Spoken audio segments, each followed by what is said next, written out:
In this video, you're going to discover 4 essential mobility exercises for runners that address the ankles, knees, and hips to avoid pain and injury.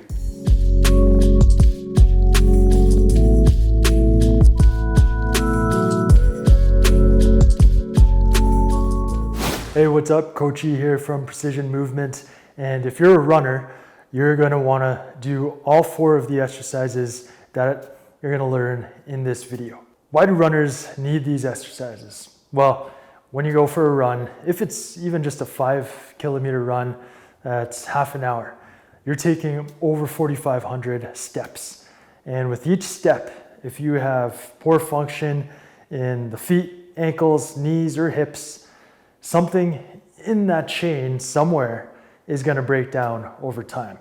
It's those repetitive motions with misalignment or an imbalance present that results in wear and tear prematurely. So we're going to go through 4 exercises that address the feet and ankles, the knees, the thigh muscles, and the hips.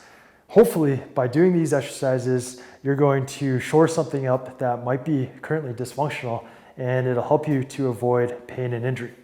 And before we get any further, make sure that you check out the ROM Coach app. You can click the link up here and download that app. It's free to download, and we've got specific routines for runners pre-run that take 4 to 5 minutes, post-run to restore balance and tissue pliability, and then general mobility, because runners are notorious for having very poor mobility, at least in my experience, and these routines will help to make sure that you don't become stiff and tight. All you can do is function in this range, okay? So let's get to the exercises. We're going to start from the ground up.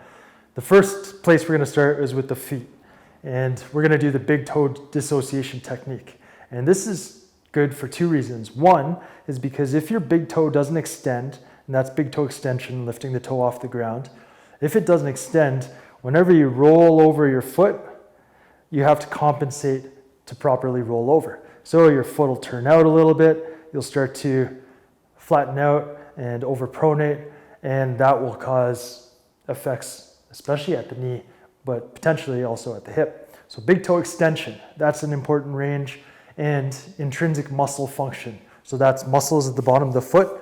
The intrinsic muscles, they help to absorb force by creating the arch. When you have an active arch, because those muscles are active and strong, then every step you take, some of that force is being absorbed by those feet right away. And those forces don't have to go up the chain and be absorbed by the knees or by the hips. So it takes away some of the forces and stresses that occur at other areas. So the big toe dissociation. All it is, start with one foot in front of the other, and you're going to start lifting the big toe up and pressing the other 4 toes down. You're going to hold for 5 to 10 seconds. Longer when you don't know what to do and you're kind of figuring it out. Shorter once you figure it out. And then you switch. Big toe down, lateral 4 toes up.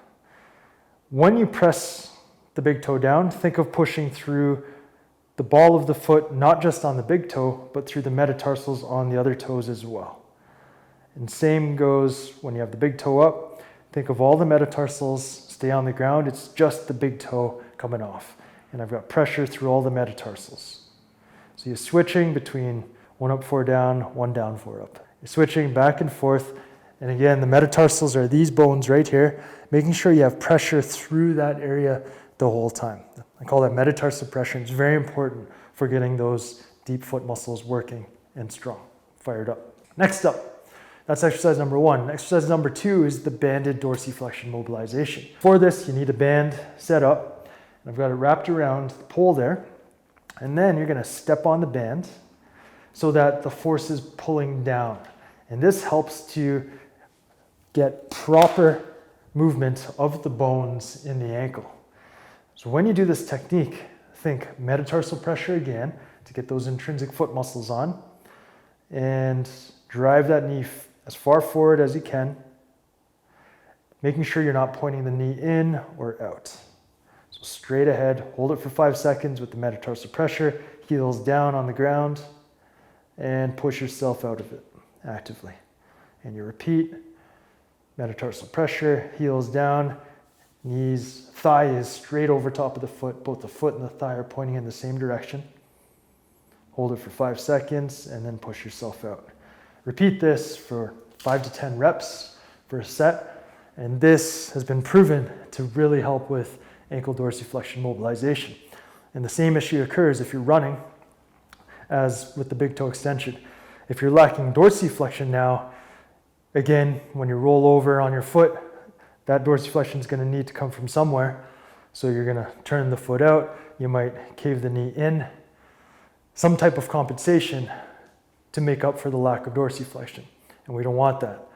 We want good dorsiflexion so the force is absorbed through the ankle and not the knee.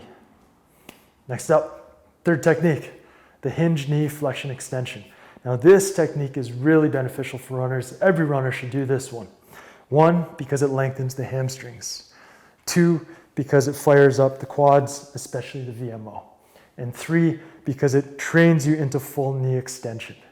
These are 3 things that everybody needs, but especially runners. If you're lacking any of these 3 things and you like to run, then your running is going to be, at some point, it's going to be cut short due to pain or injury. So do this technique. If you're only going to do one, it's tough, but maybe this one. For this technique, you're going to do a hip hinge, so feet shoulder width apart, and then you're going to hinge at the hips, so that's neutral spine, hip flexion with the knees slightly bent. Once you're at your end range where the hamstrings feel tight, one knee, you're going to extend it, thinking about firing up the quads, so the quads are on there, and then slowly flex it back, and then extend the other knee, and then slowly flex it back, and then hinge up. That's one cycle.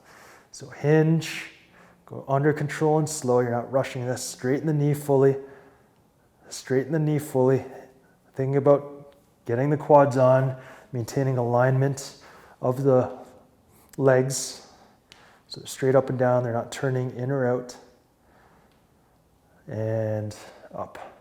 For this technique, anywhere from 4 to 6 cycles is good. 2 sets is good. And that'll keep hamstring length, quads activated and strong, especially the VMO, terminal knee extension, full knee extension, and it also mobilizes the SI joint. That's another, there's 4 major benefits to that technique. Finally is the standing dead bug. So the standing dead bug looks like this. You might be familiar with the dead bug lying down on the ground. It's the standing version. 5-second activations, alternating sides, pressing knee into hand so that we really get the hip flexors fired and the obliques fired and the lats fired. And that's critical because when you run, you have the reciprocal motion and the alternating between the upper body and lower body, and you have this diagonal pattern going from hip flexors up through obliques and up to lats. This technique trains that pattern, activates those muscles in that pattern, which will help you become a more efficient runner. And specifically, it's helping the psoas activate, and that is notoriously inactive in everybody, not just runners, because of all the sitting we do. It just shuts that muscle off, it gets weak, and then other compensations occur. For example, tight rectus femoris can occur, TFL pain can occur, because these other muscles try to compensate for the psoas being weak and dysfunctional. So the standing dead bug, again, a number of different benefits for runners. Also the single leg balance. Make sure you got metatarsal pressure down there, so you're working the deep foot muscles, the intrinsic foot muscles, and it's a big bang for your buck exercise.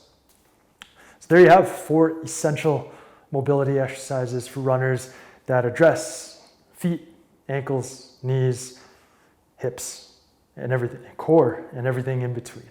So if you do these up, this is going to help you to avoid pain and injury and a lot of the issues that come along with running, especially as we get older and we develop these imbalances and our body starts to stop working properly if we're not doing things like this.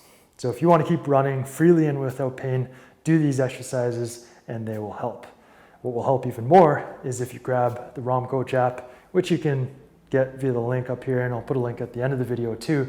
But in there, like I said before, there's specific routines for runners, pre-run, post-run, and general mobility, including all of the exercises you see here and a lot more. So check that out, and that'll help you to run freely and without pain for the long term.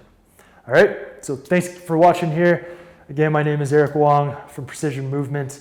Make sure you like the video if you liked it, subscribe, and I hope to see you next time. Peace.